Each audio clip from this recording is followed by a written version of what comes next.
¿Cómo calcular dominios para una función en varias variables? Primero que nada, las mismas consideraciones que tenemos que tener presentes para una función en una variable, las tenemos que tener presente para funciones en varias variables. Por ejemplo, en los siguientes casos, si a mí me piden determinar cuál es el dominio de cada una de esas funciones, lo único que necesito yo es ver para cuáles valores de cada una de sus variables, en este caso x y y, la función se indefine y excluir esos valores de x y de y del conjunto al que llamaremos dominio de la función, ¿verdad? O dominio de definición de la función. Entonces, por ejemplo, ¿qué tiene que cumplirse para que esta la expresión mediante la cual está definida la primera función, el criterio de la primera función que me muestran aquí, esté definida? O para que esto no se indefina, que viene siendo lo mismo. ¿Alguien recuerda? ¿Qué deberíamos hacer o qué condiciones tendríamos que tener para que esta raíz exista?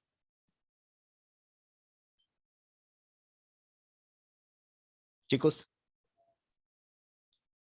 Que el número sea positivo, ¿cuál número? el que está dentro de la raíz. El subradical. Toda la expresión que está dentro de la raíz debe ser no solamente positivo, puede ser cero también. Entonces, ese subradical tiene que ser mayor o igual que cero. Esa va a ser la condición para que un par x, y esté en el dominio de la función. Entonces, por ejemplo, eso es lo que tenemos que efectuar, ¿verdad? Para calcular el dominio, entonces tenemos que ver cuáles son los valores de x y de y que hacen que esta expresión, que es la que está dentro de esa raíz, sea mayor o igual que cero. Entonces, vean que esto es una inecuación. Lo que tengo que hacer es simplemente resolverla. Por ejemplo, si paso el 9 al otro lado, va a pasar negativo, ¿verdad? Entonces tendríamos un paso intermedio aquí que no se muestra ahí, pero que no es difícil de ver. Tendríamos esto. ¿Cierto? Y si yo multiplico por menos 1 a ambos lados para quitar esos negativos, ¿verdad? ¿Qué pasaba cuando en una inecuación, en una desigualdad como esta, yo multiplicaba por menos 1 a ambos lados? ¿Qué pasaba con este símbolo?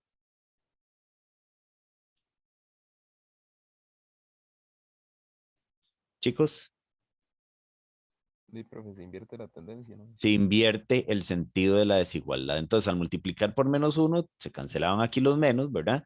Y aquí el 9 me quedaba positivo y se invertía el sentido de esta desigualdad, de donde surge esta otra. ¿De acuerdo? Entonces, de ahí de donde sale precisamente este resultado. Si esto, que es lo que está dentro de la raíz, es mayor o igual que cero, es porque x al cuadrado más y al cuadrado es menor o igual que 9. Y aquí vamos a recordar algunas cosas.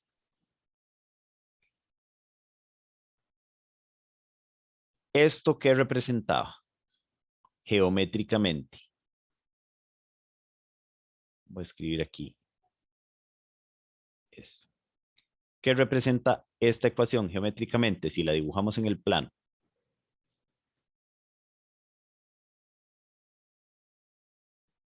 Chicos,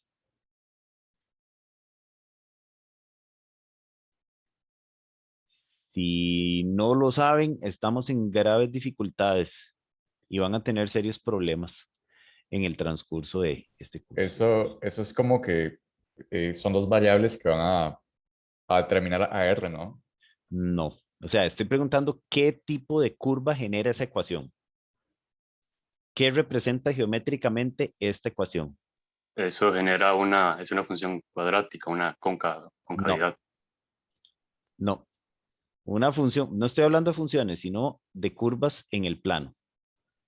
Para que sea Es un círculo. es una circunferencia de radio R, ¿de acuerdo? Una circunferencia centrada en el origen de radio R. Si es la primera vez que ustedes ven la ecuación de una circunferencia, chicos, me preocupa mucho, porque ya en algún momento anteriormente debieron haberla visto. En general, ¿verdad?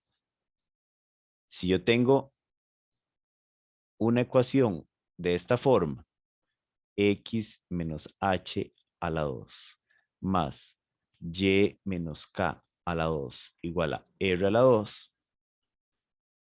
Eso representa una circunferencia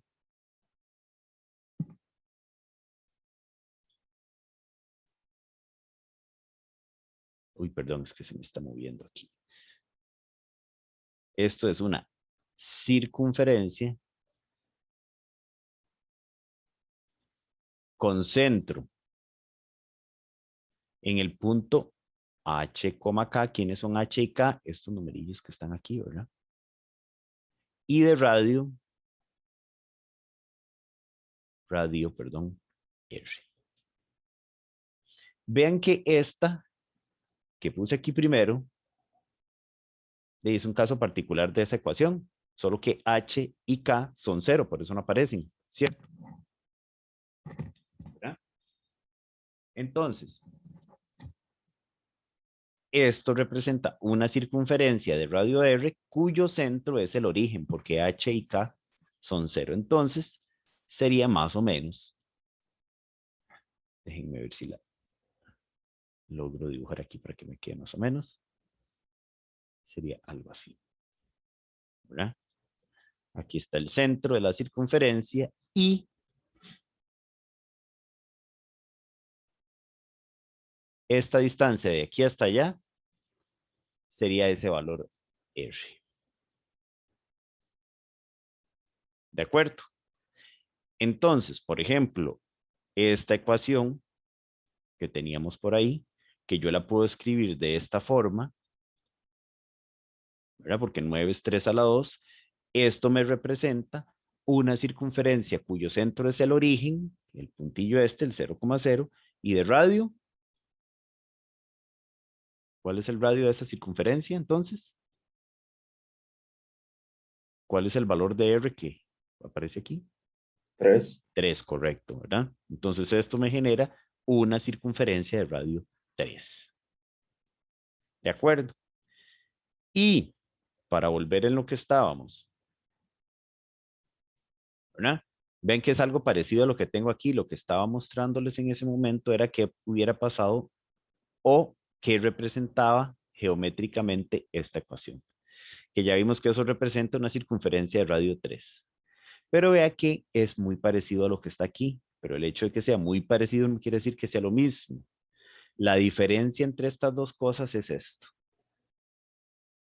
Entonces, aquí me está diciendo que esto sería el conjunto de todos los puntos X, Y, ¿verdad? Que al hacer esta operación, elevar la abscisa al cuadrado y la ordenada al cuadrado, X al cuadrado más Y al cuadrado, el resultado me va a dar un número menor o igual que 9. Si esto me representa la circunferencia, voy a volver al dibujo que hice anteriormente.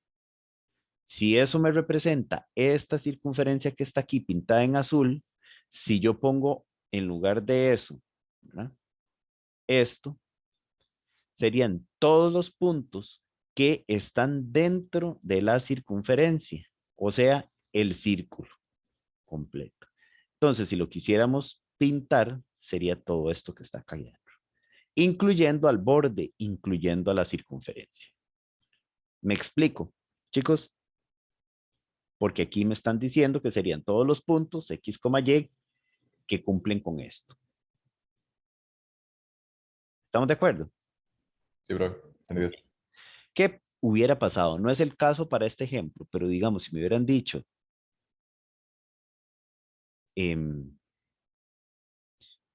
esto, ¿verdad? Entonces me están diciendo más bien todos los puntos que están fuera de la circunferencia, sin incluirla porque no hay un igual aquí, ¿verdad? Entonces serían todos los que están por acá. ¿De acuerdo? Sí. Entonces, en este caso, vean que empezamos con una condición que tiene que cumplir la función cuyo criterio es este para estar definida.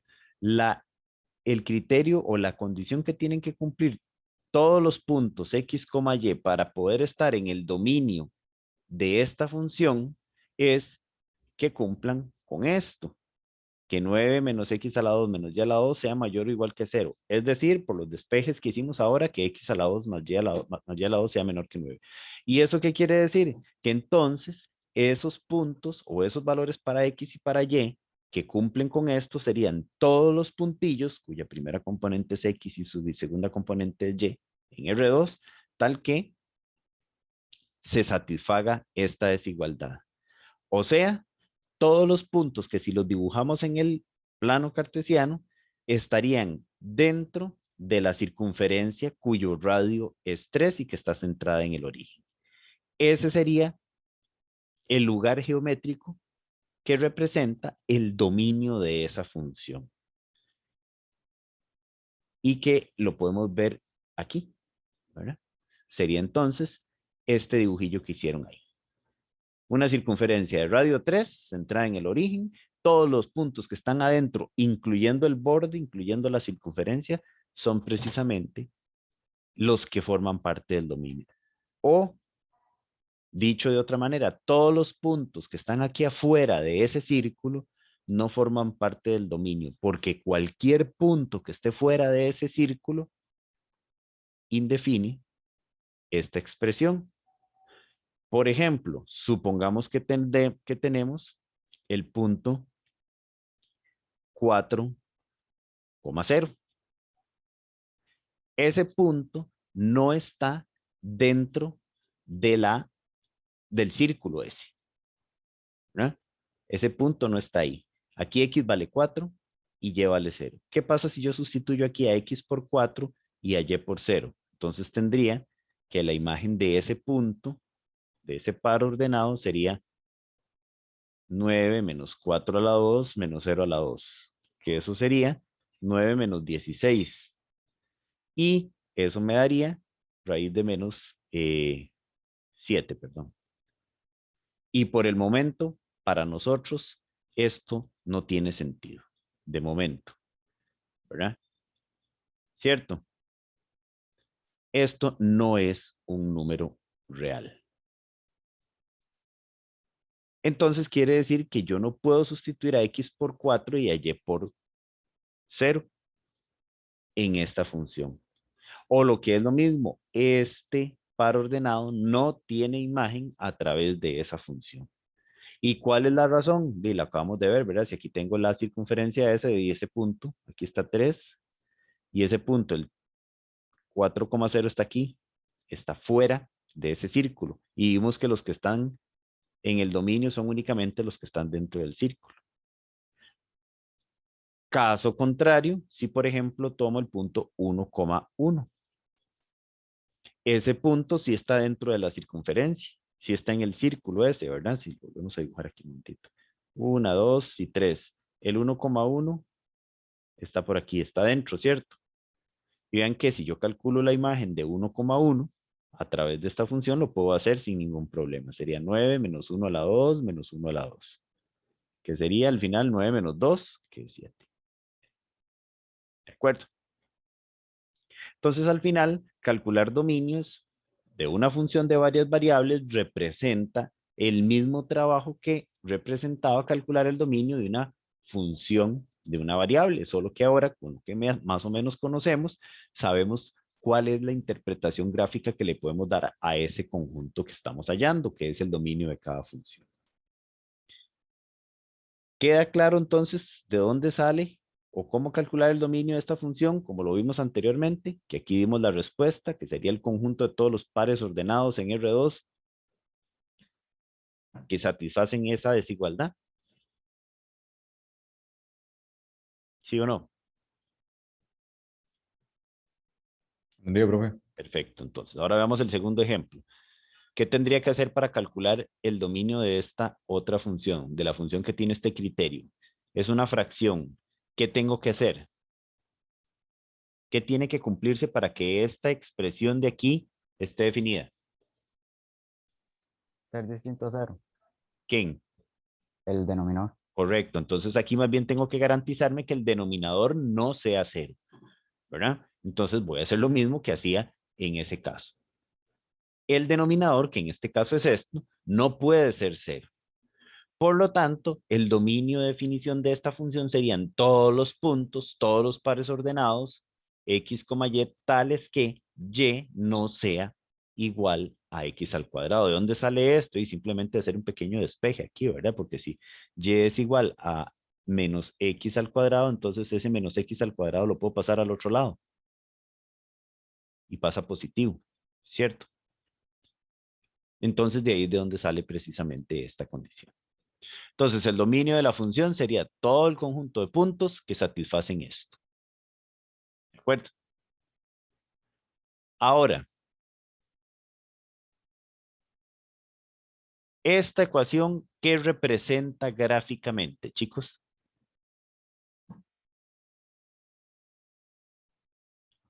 Esta sí es una ecuación cuadrática, ¿verdad? Si yo dibujo esto en el plano, ¿qué obtengo? ¿Una qué? Ahora lo dijeron equivocadamente en el ejemplo anterior. Una curva cóncava. Una parábola. Una parábola.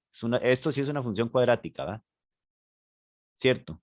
Sí, que es cóncava hacia arriba, pero lo correcto es decir que es una parábola. Si hiciera el dibujo de esa gráfica, sería más o menos algo como esto, ¿verdad? Aquí está, supongamos que aquí está 1, aquí está menos 1, aquí está 1 en Y. Entonces,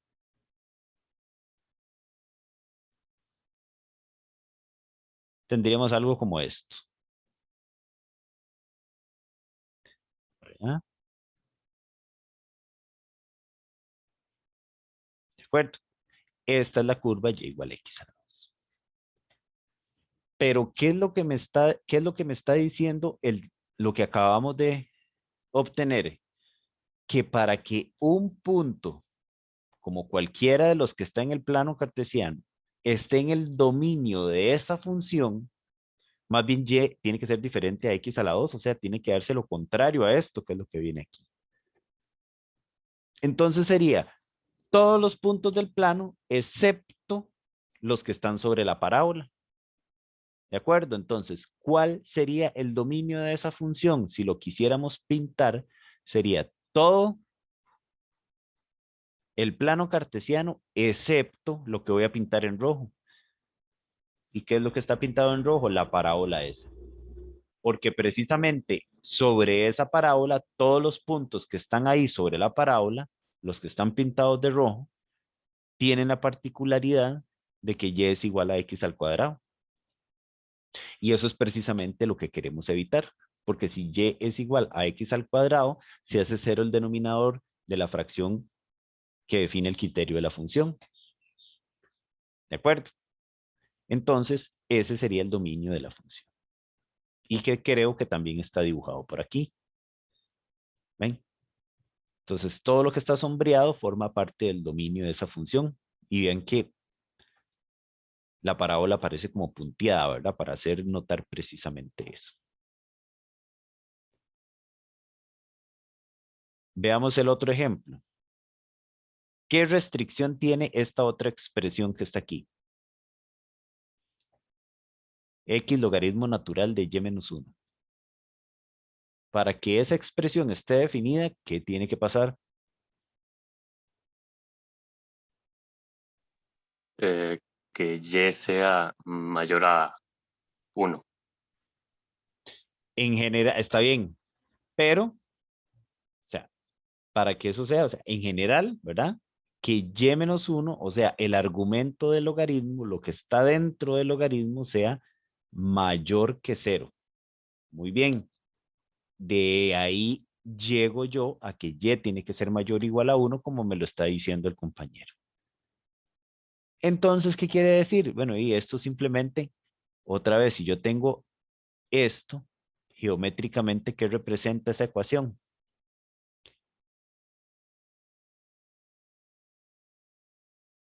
Y igual 1, Y igual a una constante, eso es una función constante, es una línea recta horizontal que pasa por 1, ¿cierto? Si la dibujamos a esta, a Y igual 1, entonces tendríamos algo como esto. Aquí está el eje X, aquí está el eje Y, voy a bautizarlos para que eso no se nos confunda. Este es el eje X, este es el eje Y.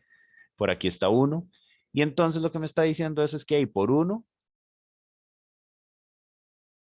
pasa una recta horizontal, que sería precisamente eso,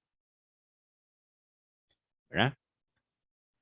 Pero el análisis que acabamos de hacer me indica que precisamente para que un punto esté en el dominio de esta función, y tiene que ser mayor o igual que 1. ¿Y dónde están ubicados en el plano aquí? Todos los puntos cuya ordenada es mayor que 1, de aquí para arriba. Serían entonces todos los que están ubicados arriba de la recta esa que pintamos. ¿De acuerdo? ¿Y cómo escribiríamos eso? Pues muy sencillo, así como está acá, ¿verdad? Entonces, para eso tiene que cumplir, para que esa función esté definida, tiene que cumplirse esto como lo vimos, o sea que y sea mayor que 1, o sea, el dominio de la función sería todo el conjunto de puntos de R2 para los cuales y es mayor que 1.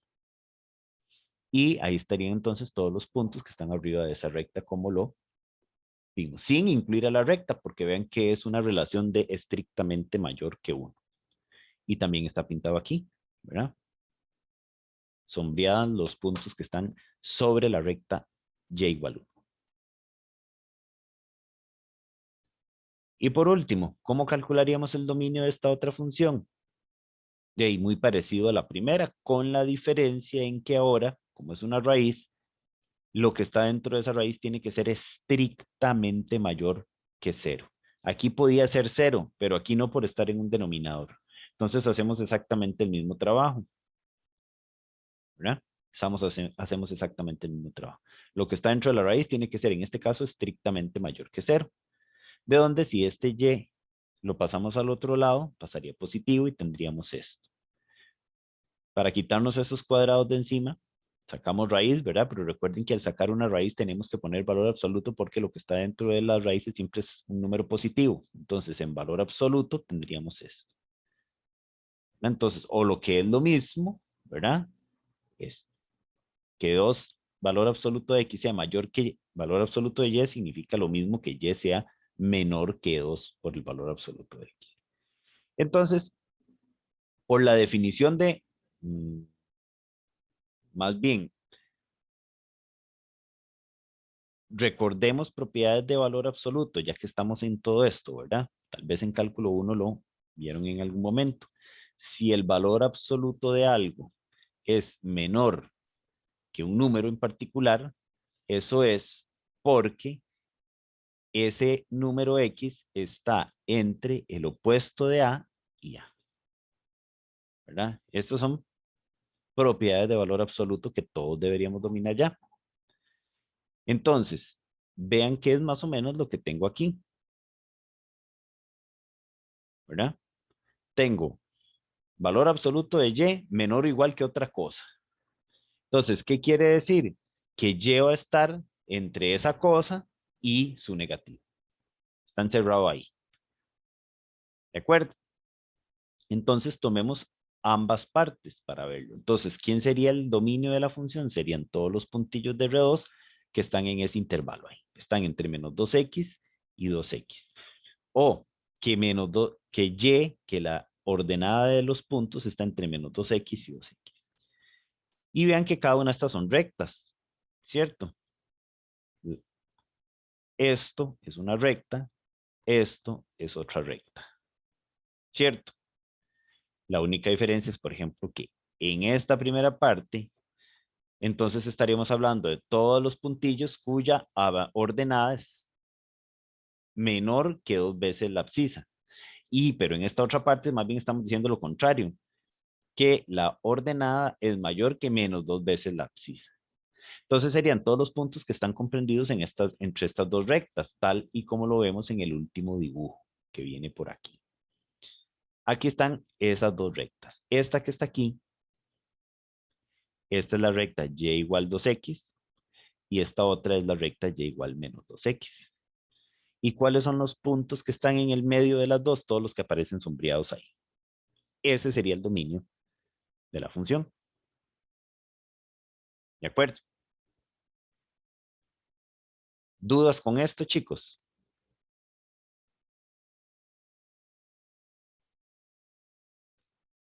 ¿Estamos? Entonces, si no hay dudas, déjenme nada más abrir un momentito aquí para que vean una cosa.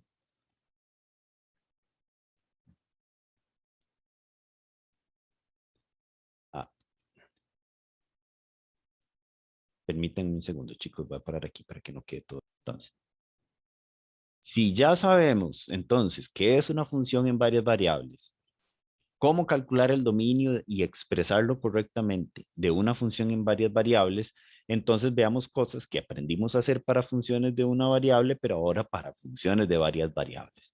Y es cómo derivarlas. Como hay varias variables dentro de la función, entonces hablamos precisamente de un término un poquito diferenciado a las derivadas y es precisamente el término de derivada parcial, que vamos a definirlo de una manera análoga a cómo se definió la derivada para una función en cálculo 1. Entonces, primero empecemos para derivadas parciales de primer orden de una función de dos variables. Entonces, supongamos que esta es una función de dos variables y como ya vimos la vez pasada, la gráfica de una función de dos variables representa una superficie en el espacio, ¿verdad? Entonces, cualquier punto sobre el plano XY, que recordemos que el plano XY es el mismo plano de cartesiano con el que hemos estado trabajando y que cuando lo dibujamos en 3 dimensiones es el plano que está aquí acostado, ¿verdad? Como decir el suelo de esta estructura que está ahí. Entonces, definamos una curva, llamémosla C, que surge de intersecar la superficie S, que es la gráfica de la función, y un plano vertical, el que pasa por y igual a y sub 0. Veámoslo aquí. No sé si se distinguen bien ahí los numerillos, pero bueno, este es el eje X, este es el eje Y, este es el eje Z. ¿De acuerdo? Entonces, supongamos que esta superficie que está aquí sombreada es la gráfica de esta función. Ahora, por y sub 0, vean que aquí está y sub 0, es un valor cualquiera del eje Y, pasa un plano, ¿verdad? Pasa un plano que secciona precisamente esa superficie. Ese plano se se extiende indefinidamente para arriba, para la izquierda, para la derecha, para abajo, etc. Entonces, cuando choca ahí con la superficie, ese la rebana. Imagínense como que esto fuera, qué sé yo, un pedazo de papaya, o de sandía, lo que fuera, y ustedes la parten exactamente por esta sección con un cuchillo. Entonces obtienen precisamente esta sección de aquí. ¿De acuerdo? Esta parte de aquí se separa, imagínense otra vez de nuevo la sandía, la separan de aquí y esta otra la separan de allá y entonces obtendrían esta sección de acá. ¿Ok? Entonces, esa sección de allí sería la derivada de la función original. Suave, no, todavía no, no se me adelante. Aquí lo único que estamos haciendo es visualizando qué quedaría cuando yo secciono o interseco ese plano que pasa por y igual 0 con la superficie que representa precisamente la curva, la gráfica de esta función. Ok, cuando yo hago ese corte con el plano y la superficie, vean que aquí se me va formando, cuando yo corto la superficie, se me forma esta curvita que estoy repintando aquí. A esa curva la estamos llamando C. ¿Qué es esa curva? Una gráfica en un plano, como si la tuviéramos aquí. Viendo el plano este que está de frente, sería algo como esto, digamos.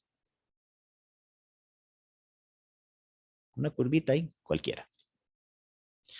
Y a esta curva, ¿verdad? Que aquí lo que estoy haciendo es simplemente volcándola para verla de frente. Yo recuerdo del curso de cálculo 1 que podía definir en ella una derivada en un punto P. ¿Se acuerdan? Ven que aquí este punto P es este que estoy pintando aquí. ¿Y cómo hacíamos en cálculo 1 para definir la derivada a una función, por decirlo de esta forma, cuya gráfica fuera esa curva que está ahí en un punto?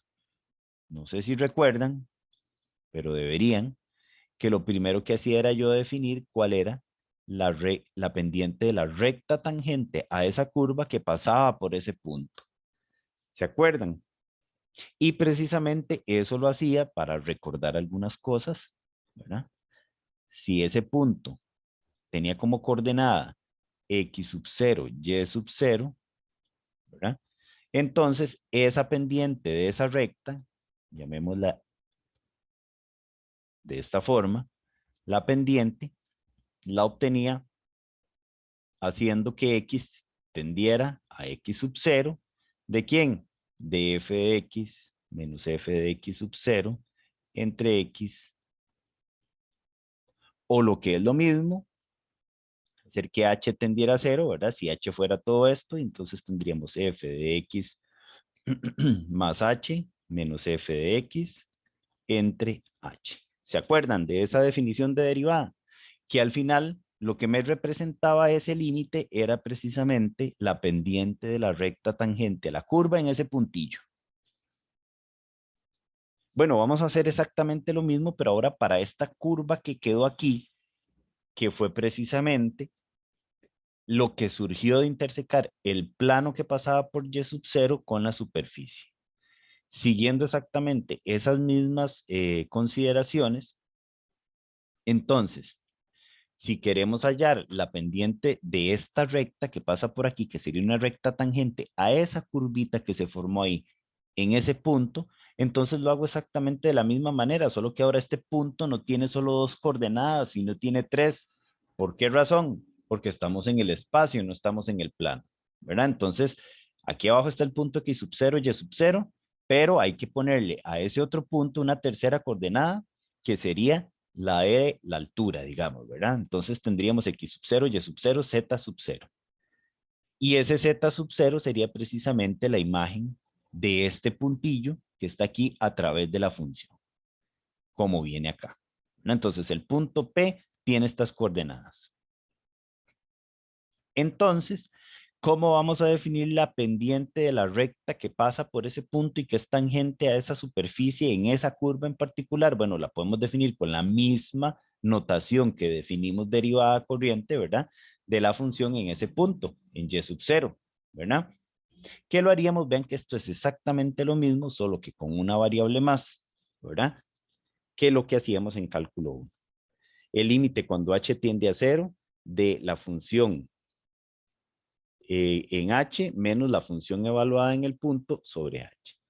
Es exactamente lo mismo que hacíamos en cálculo 1 para definir la pendiente de la recta tangente, que al final era lo que definíamos como la derivada de una función en un punto. ¿verdad? Ahora, exactamente lo mismo, si interseco la misma superficie, pero con otro plano, vean que aquí lo hice para un plano que pasaba por y igual a y sub 0, por el plano y igual y sub 0. Pero también lo pude haber hecho por este otro plano que viene aquí, ¿verdad? Que también pasa por el punto P, pero que no es este que está ahí clarito, sino supongamos que sea este otro. Sino el plano que pasa por aquí. Al intersecar eso, entonces se me va a formar, perdón, esta otra, bueno, me quedó horrible porque la idea es que pase por el punto P. Pero si lo secciono por esa otra forma, aquí sí está más bonito, incluyendo también al punto P, queda así. Ahí está el puntillo P, pero está seccionada la superficie por otro plano, por el plano X igual a X sub 0. Entonces, para hacer exactamente lo mismo, calcular la pendiente de esta otra recta tangente a esta curva que pasa por este punto, entonces lo definimos, pero ahora en términos de, de X sub 0. ¿verdad? Entonces, vean que para un mismo punto en el espacio podemos tener varias rectas tangentes a la superficie. Evidentemente ya no estamos en el plano, estamos en el espacio en donde hay más direcciones. ¿verdad? Entonces, ahora sí, definámoslo. formalmente, si f es una función de dos variables que va de un conjunto a R, y además este límite existe, este límite es este que vimos primero, ¿verdad? Entonces, ese límite se llama derivada parcial de la función con respecto a X. De la misma manera, si este otro límite existe, vean que aquí lo que está variando es Y. Aquí estaba variando X, aquí varía Y, y este límite fue el que obtuvimos en este otro corte. A ese otro límite se le llama derivada parcial de la misma función, pero con respecto a Y en el punto. Entonces vean que si tengo una función de dos variables, en un punto puedo tener dos derivadas. Por eso se les llama derivadas parciales. Una con respecto a X y otra con respecto a Y. Y están definidas de la misma forma en que yo definía derivadas en cálculo 1. ¿Verdad? Entonces, en este caso, la notación para derivada parcial, para diferenciarla de la derivada común que nosotros conocemos, se utiliza esta notación. Entonces, la derivada parcial de la función en un punto con respecto a X se denota de esta forma. Se define como el límite que acabamos de ver. Ven, la diferencia es esa D que está un poco difusa ahí, ¿verdad? Es una D un poco más redondeada. Y eso indica derivada parcial. Y vean que con respecto a X, en el denominador del diferencial, más bien, ¿verdad? Aparece con respecto a cuál variable estoy derivando. Esta es la derivada con respecto a X y esta es la derivada parcial con respecto a Y. En otras palabras, aquí siempre se pone la variable con respecto a la cual se va a derivar la función. Y de ahí es de donde adquiere importancia este tipo de notación, ¿verdad? ¿Estamos claros? Profe, pero si nosotros no hemos visto cómo calcular límites en varias variables, entonces ¿cómo vamos a calcular derivadas que están definidas mediante un límite? Tengan un poquito de paciencia, porque ya vamos a ver cómo hacerlo y van a ver que es bastante sencillo. Vimos entonces cómo calcular derivadas parciales para funciones de dos variables, pero en general lo podemos hacer para funciones de cualquier cantidad de variables de la misma forma. Entonces, si por ejemplo esta es una función que ya no tiene dos, sino n variables, en donde n puede ser cualquier número mayor o igual que 2, en realidad cualquier número mayor o igual que 1, ¿verdad? Entonces, esa función posee exactamente n derivadas parciales, una para cada variable de la función. En los casos que vimos tenía solo dos porque eran dos variables, x y y, pero si esta función tiene n variables, entonces tiene n derivadas parciales, una con respecto a cada variable. ¿Y cómo se calcularían? Bueno, ¿cómo se definirían? Precisamente mediante el límite, ¿verdad? Correspondiente. Y las notaciones se utilizan de la misma manera. Particularmente para R3, si la función tiene variables x, y, z, entonces tiene tres derivadas parciales, una con respecto a x, otra con respecto a y y otra con respecto a z. También existen otras notaciones para derivadas parciales, ¿verdad? Como lo son estas, ¿verdad? Que denota la derivada parcial con respecto a la variable xy de la función f o esta otra, ¿verdad?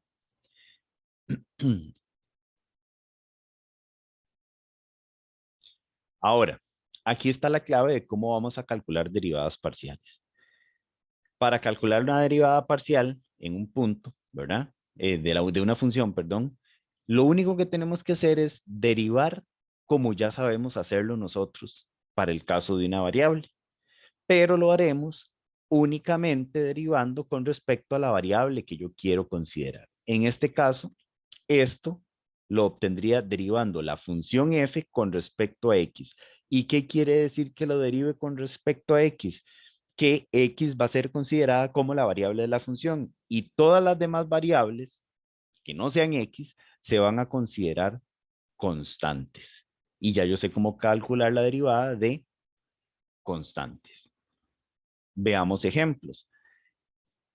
tenemos esta función de dos variables, x y y nada más, y este es el criterio de ella. Entonces, ¿cómo vamos a calcular la derivada parcial? Por ejemplo, con respecto a x. Entonces sería derivar esta expresión con respecto a x. ¿Y qué quiere decir derivar con respecto a x? Considerar todo lo que no sea x como una constante. Entonces, el 4 es una constante y sé entonces que su derivada es 0. 2y a la 3, como no es x, como no hay x aquí, se considera constante, entonces su derivada es 0. Y x, y, ahí tiene x, ¿verdad? Pero entonces se considera a y como constante. Entonces, derivar todo esto sería derivada de 4, 0. Derivada de menos x a la 2, menos 2x. Aquí está. Derivada de esto es 0, porque estoy derivando con respecto a x. Y derivada de xy, de cuando yo tengo, por ejemplo, una constante multiplicando a la variable, cuando lo derivo, lo único que me queda es la constante, ¿cierto? Eso es lo que me está quedando aquí. Y esta entonces sería la derivada parcial de la función f con respecto a x. Y si ahora derivo eso mismo, pero con respecto a y, entonces más bien la que pasa a ser constante es x. Derivada de 4 va a ser 0, porque es una constante. Derivada de x a la 2 es 0, porque ahora estoy derivando con respecto a y. Derivada de esto sería menos 6y a la 2, que es esto que está aquí. Y derivada de esto, ocurre lo mismo que en el caso anterior, solo que aquí la variable es y, x es una constante, entonces me quedaría esto. Punto. Vean que entonces derivar parcialmente funciones de varias variables es como derivar una función en una variable con todas las técnicas que nosotros aprendimos. ¿Dudas? Profe, bueno, no, nada más. Entonces, acá usted dice que cuando tenemos, por ejemplo, estamos derivando con respecto a x, entonces tenemos x multiplicado por y.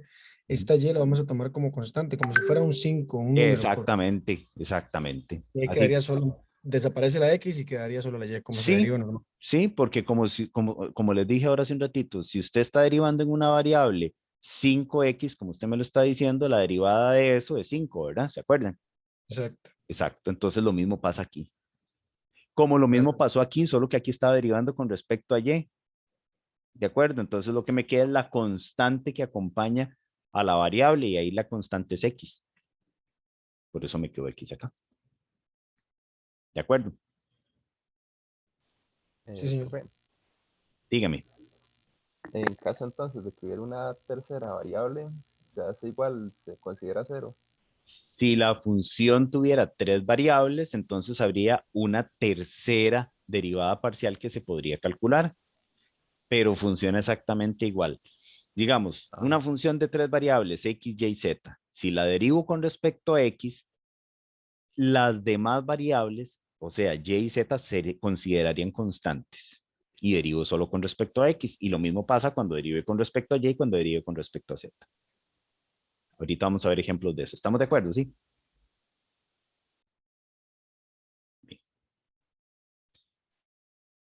Aquí, vamos a esta otra, calcular las derivadas parciales de esta función. Ven que esta es una división, ¿verdad?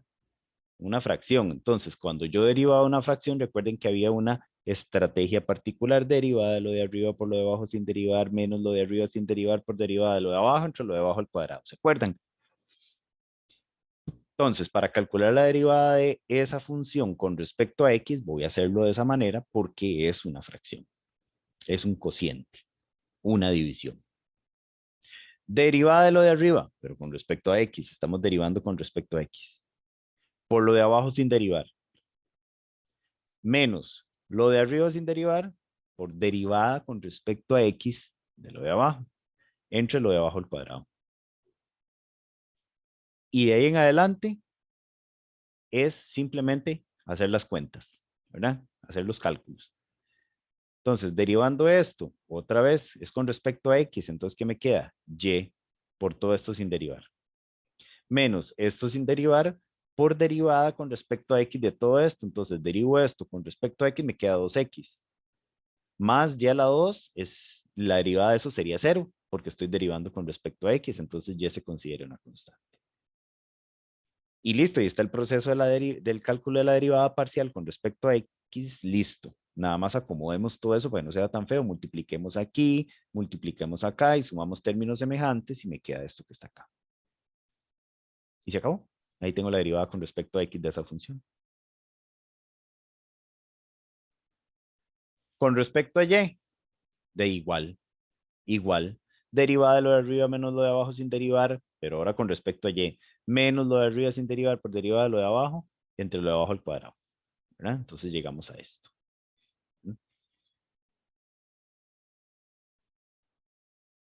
¿Ok? Vean que esto que llegamos aquí es algo muy parecido a lo que llegamos acá, no es lo mismo, ¿verdad? ¿Cierto? Aquí es y a la 3 menos x a la 2y, y aquí es x a la 3 menos xy a la 2, ¿verdad? Entonces es como una especie de simetría, que es lo que se indica por ahí. Lo único que hacemos es intercambiar x con y. Veamos en este caso, que me dan una función ahí de dos variables. Ya aparece un seno ahí y no se asusten, no tienen por qué asustarse, ¿verdad? Es una función trigonométrica que ya debemos conocer, estamos en cálculo 2. El seno de x sobre y más el logaritmo natural de y sobre x. Así es como el criterio de esta función. Y me piden comprobar esto que es lo que se llama una ecuación diferencial. ¿Qué quiere decir? Bueno, que es una ecuación que contiene derivadas parciales ahí. Una ecuación diferencial parcial. Compruebe que esto se da. Entonces, ¿qué es lo que tengo que hacer? Calcular la derivada parcial de la función, que es esto que está aquí, con respecto a y, multiplicarla por y. Calcular la derivada parcial de la función con respecto a x, multiplicarla por x, sumar esas dos cosas y ver que eso es 0. Entonces, primero hagamos el cálculo de estas cosas, de las derivadas parciales. La derivada parcial de esto con respecto a x, aquí está. Sería derivada de esto con respecto a x. Ven que aquí hay una función metida dentro de otra. ¿Y qué era lo que teníamos que hacer nosotros cuando teníamos una función dentro de otra función? Cuando la queríamos derivar, ¿aplicar qué?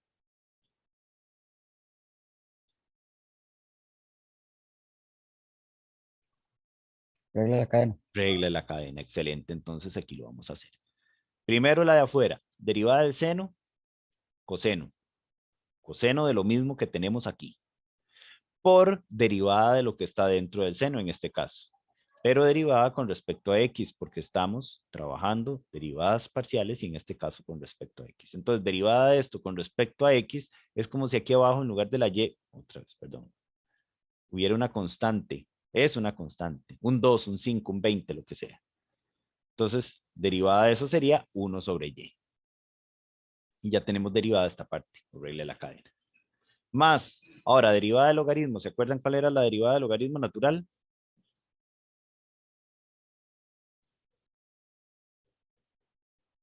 Derivada del logaritmo. La derivada del logaritmo natural era 1 entre lo que estuviera dentro del logaritmo. 1 entre el argumento del logaritmo, ¿verdad? Entonces sería 1 entre eso, entre todo esto, es lo que aquí está, por derivada, replicando la regla de la cadena de lo que está aquí, pero con respecto a x, y derivando esto con respecto a x, a y la consideramos constante y nos quedaría eso. ¿Por qué? Sí, porque esto yo lo puedo escribir de esta forma, ¿verdad? Menos 1, perdón. Y si derivo eso y considero a y como constante, recuerden que bajo el menos 1 me queda menos y, x a la menos 2, eso es menos y sobre x a la 2, que es esto que está aquí. ¿De acuerdo? Y ahí nada más se simplifica, multiplico extremos, multiplico medios y todo ese proceso que ustedes conocen y obtenemos este como primera derivada parcial, perdón, como la derivada parcial de la función con respecto a x.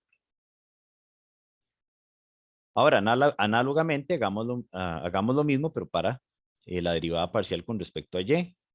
Entonces, derivada del seno, coseno, y derivada de lo de adentro, esto porque ahora estoy derivando con respecto a y. Derivada del logaritmo, 1 entre lo que está ahí, Por derivada de lo de adentro con respecto a y, porque estamos ahora con respecto a y, sería esto. Entonces tendríamos esta derivada parcial con respecto a y. Ya tengo esta expresión y ya tengo esta expresión. ¿Qué tengo que hacer ahora? Me decían que probara que todo esto se cumplía. O sea, que si multiplico y por la derivada parcial con respecto a y más x por la derivada parcial con respecto a x, ese resultado me daba cero. Entonces, ¿qué es lo que tengo que hacer? De hacer esta cuenta de aquí nada más. Hacer ese cálculo y verificar que eso me va a dar 0. Hagámoslo. Entonces, ¿quién sería esa parte? X por esto más y por esto más x por esto. Entonces sería y por todo esto, que fue lo que nos dio la derivada parcial con respecto a y. Más x por todo esto, que es lo que me dio la derivada parcial con respecto a x. Si multiplico y por todo esto, aquí se me cancela una de estas que están aquí, y al multiplicarla por esto me da 1. Y aquí si multiplico a x por todo esto, aquí me quedaría x, y aquí me quedaría x. X sobre x me da 1.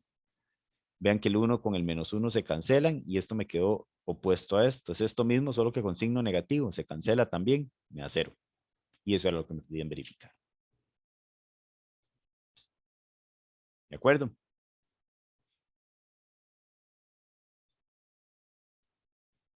Bien. Ahora, al igual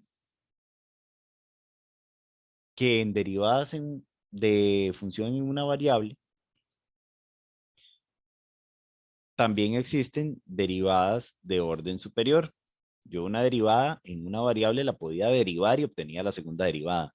La segunda derivada, si la derivaba, obtenía la tercera y así sucesivamente, siempre y cuando la función y las derivadas previas estuvieran definidas. Aquí pasa exactamente lo mismo, ¿verdad? Entonces, yo puedo derivar con respecto a cualquiera de las variables las derivadas parciales que calculé previamente. Entonces, si en cualquier punto del dominio de una función existen sus derivadas parciales, aquí quedó esto pegado muy feo. Falta un espacio. Si en cualquier punto del dominio existen las dos derivadas parciales, la que va con respecto a x y la que va con respecto a y, entonces las derivadas parciales de cada una de ellas también existen. ¿Y cómo se calcularían? Bueno, y simplemente, por ejemplo, derivando cada una de ellas. Por ejemplo, la derivada de esta función, que es a su vez la derivada parcial de f, se calcularía de esta manera. Derivando con respecto a x, a ella. O bien, derivando con respecto a y, a ella. O bien, derivando con respecto a x la otra, la de aquí, o derivando con respecto a y la otra de acá. Entonces, vean que una función de dos variables tiene dos derivadas parciales de primer orden y 4 derivadas parciales de segundo orden y 16 derivadas parciales de cuarto orden, y ahí vamos, ¿verdad? Y generalmente, cuando voy a trabajar con derivadas parciales de orden superior, se utiliza porque es más fácil utilizar esta notación que esta.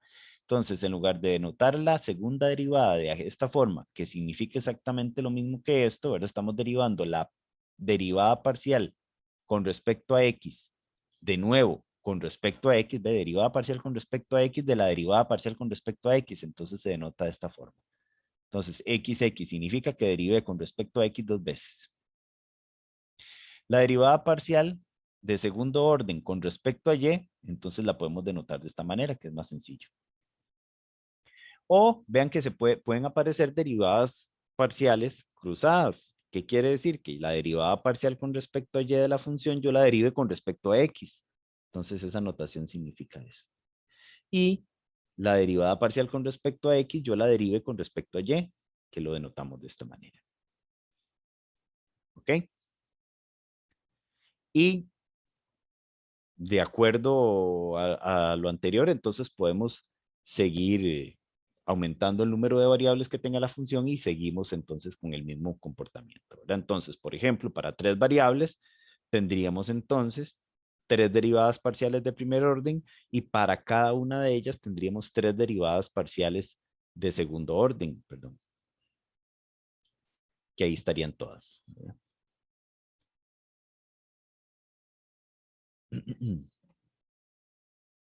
Y seguimos, ¿verdad? Una de tercer orden, entonces sería derivar la de segundo orden con respecto a cualquiera de las variables que están. Entonces, en general, si f es una función de n variables, posee n a la m derivadas parciales de orden m, siempre que estén definidas, ¿verdad? Entonces, veamos ejemplos. Si tengo esta función, que es una función en dos variables, determine las derivadas parciales de orden 2. O sea, la derivada parcial de orden 2 con respecto a x, con respecto a y las dos cruzadas. Entonces, para ello, primero tengo que hallar las derivadas parciales de primer orden. Derivamos esto con respecto a x. Es un producto y derivamos productos multiplicando la derivada del primer factor por el segundo sin derivar más el primero sin derivar por derivada del segundo. ¿De acuerdo? Y aquí con respecto a x, derivada de esto sería 2x por el segundo sin derivar, más el primero sin derivar por derivada de e a la lo que sea, que ustedes saben que la derivada de e a la cualquier exponente me da ella misma, por eso está aquí. Pero tengo que multiplicar por la derivada del exponente por regla de la cadena. Y la derivada del exponente con respecto a x es 2x. Entonces, aquí simplemente multiplicando y sacando a factor común lo que se pueda sacar a factor común, nos quedaría que la primera derivada parcial con respecto a x de f es esta. Ahora, con respecto a y, otra vez. Con respecto a y, vean que x es una constante, entonces es más fácil de calcular la derivada parcial de todo esto. Se diría esto mismo por derivada del exponente, que es esto. Entonces, aquí estaría la derivada parcial de f con respecto a y. Pero a mí no me piden estas dos, las necesito para lo que me están pidiendo. Si no me están pidiendo las derivadas parciales de orden 2, quiere decir Profe, una derivar, pregunta. ¿sí? ¿De dónde sale el x a la 3? Sale de la segunda suma, ¿verdad? Del segundo sumando, sí, claro, porque cuando usted multiplica aquí x Ah, a la 2 ok, por ok. este otro, le queda 2x a la 3 y ya después se sacó a factor común lo que se podía sacar a factor común y quedó ahí. ¿Ok? Ok. Ahora, para llegar a lo que me piden, tengo que derivar cada una de ellas con respecto a x, con respecto a y las cruzadas, ¿verdad? Entonces, derivemos esta primero con respecto a x. Derivemos esto con respecto a x. Segunda derivada parcial con respecto a x.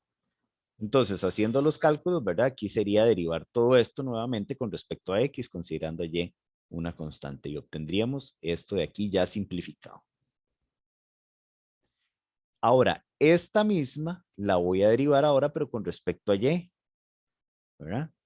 Entonces, todo lo que no sea y es constante. Entonces, derivar esto con respecto a y sería esto mismo, pero multiplicado por la derivada de esta expresión que está aquí, que es y a la 2, que sería entonces todo esto por 2y. Todo esto por 2y. Y me daría esto. Ahora voy a derivar esta otra con respecto a x. Va a ser la otra cruzada, ¿de acuerdo? Entonces, para derivar esta con respecto a x, y sería constante. Al hacerlo, bueno, entonces, de un producto, ¿verdad? Derivada de esta por esto sin derivar, etcétera, ¿verdad? Me daría esto, que simplificado, obtengo esto. ¿No se les parece algo? Esto que está aquí. Igual al anterior. Exacto. Estas dos derivadas me dieron lo mismo. Las dos cruzadas me dio lo mismo.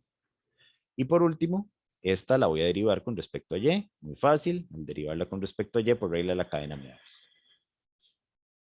Listo. Eso era lo que me pedían. Muy bien. Ustedes identificaron que las dos derivadas parciales cruzadas nos dio lo mismo en este ejemplo. Bueno, eso no es casualidad. Y precisamente lo vamos a enunciar en este teorema que me dice que si tengo una función de dos variables definido en un conjunto abierto de R2, entonces, si las derivadas cruzadas existen, entonces se cumplen que son iguales. O sea, esto que obtuvimos aquí no es casualidad. Eso vale para todas las derivadas parciales cruzadas de cualquier función que cumpla con estas condiciones, ¿verdad? Que existan las derivadas parciales y sean continuas. Entonces yo, cuando me piden a calcular derivadas parciales, ya yo sé que las cruzadas no las tengo que calcular por separado. Ya yo sé que con que calcule una, la otra va a ser la misma. Entonces este trabajo estaba de más. Pero también eso funciona para cualquier función de varias variables, ¿verdad? Veamos esta para 3 variables. La primera la derivada parcial con respecto a x es muy fácil. Y a la 3 y z a la 4 son constantes, entonces nada más tendríamos que derivar a x y me daría esto. Con respecto a y me daría esto y con respecto a z me daría esto. Esas son las primeras derivadas parciales de primer orden de esa función. Ahora voy a derivar cada una de ellas con respecto a x, a y, a z y las cruzadas. Entonces, con respecto a esta primera, con respecto a x, muy fácil, me da esto. Esa primera con respecto a y, me da esto. Esa primera con respecto a z, me da esto. Ahora aquí abajo, esta, que es la con respecto a x, pero la primera derivada con respecto a x, pero ahora derivarla con respecto a y, me da esto. ¿Verdad? Ahora, esta de aquí derivada con respecto a y, también me daría la segunda derivada parcial con respecto a y. Esta otra me da esto, esta otra me da esto y esta otra me da esto. ¿Cuántos cálculos me ahorré? Un montón, porque con solo calcular esta, ya yo tenía esta otra, que no la debía haber calculado, porque por el teorema anterior ya yo sabía que estas dos derivadas serían iguales, como en efecto lo son. Igual esta era innecesaria, pues si ya yo tenía esta, era innecesario que calculara esta otra, ¿verdad?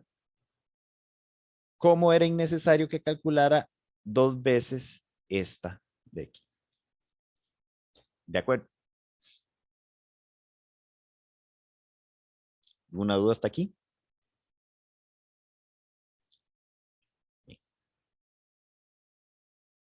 Por último,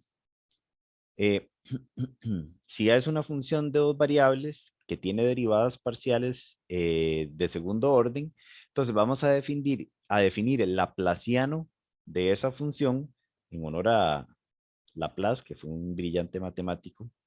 Lo vamos a denotar primero de esta forma, cualquiera de estas dos formas se denota el laplaciano, y definido como la segunda derivada parcial con respecto a x de f más la segunda derivada parcial con respecto a y. Esto para una función de 2 variables, pero para una función de n variables el laplaciano se define como la suma de las segundas derivadas parciales en cada una de las variables. Entonces, por ejemplo, verifique que esta función satisface esta ecuación. ¿Qué quiere decir esta ecuación? Que el laplaciano de esta función es 0. Y calculemos el laplaciano para una función de 3 variables, entonces sería calcular la derivada parcial, las segundas derivadas parciales o las derivadas parciales de orden 2 con respecto a cada una de las variables y sumarlas. Y en este caso me tiene que dar 0. Entonces la primera derivada parcial de esta función con respecto a x me va a dar esto, ¿verdad? Por regla de la cadena, que simplificado es eso. Si calculo entonces la segunda derivada o la derivada parcial de segundo orden con respecto a x, sería derivar esto con respecto a x nuevamente, que ahí sí es un proceso un poquito más engorroso, pero ya sabemos cómo hacerlo. Me da esto. Ya tengo esta primera, el primer sumando de laplaciano. Ahora, vean que no tengo que calcular cada una de las derivadas parciales con respecto a las otras variables, porque ya habíamos visto que son simétricas, ¿verdad? Entonces simplemente lo que tengo que hacer aquí es sustituir a x por y para calcular la segunda derivada parcial con respecto a y. Entonces donde aparezca x, En la primera, lo sustituyo por y, nada más. Y en la que va con respecto a z, es a x y a z los intercambio, entonces me quedan. Entonces ya tengo las tres derivadas parciales de segundo orden de esa función. Las sumo y el resultado de eso me va a dar 0, que era lo que me pedían que verificara.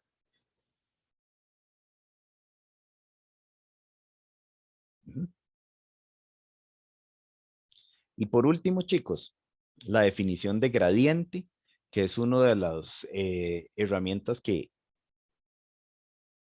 se ve un poquito rápido aquí, ¿verdad? Pero si uno profundiza un poco, pues tiene muchísimas aplicaciones.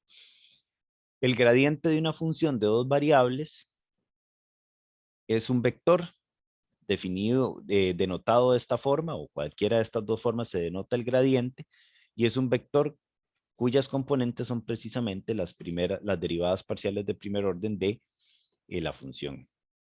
En el caso general, si f es una función de n variables, entonces sería un vector n dimensional con n componentes, en donde cada una de las componentes son precisamente las derivadas parciales de la función. Entonces, por ejemplo, si esta es una función de dos variables, entonces el gradiente de esa función va a ser un vector cuya primera componente es la derivada parcial de la función con respecto a x, que sería esto, y la segunda la derivada parcial de esa misma función pero con respecto a y. ¿Estamos? Ahora sí, chicos, ya podemos hacer un poquito de práctica de todo esto.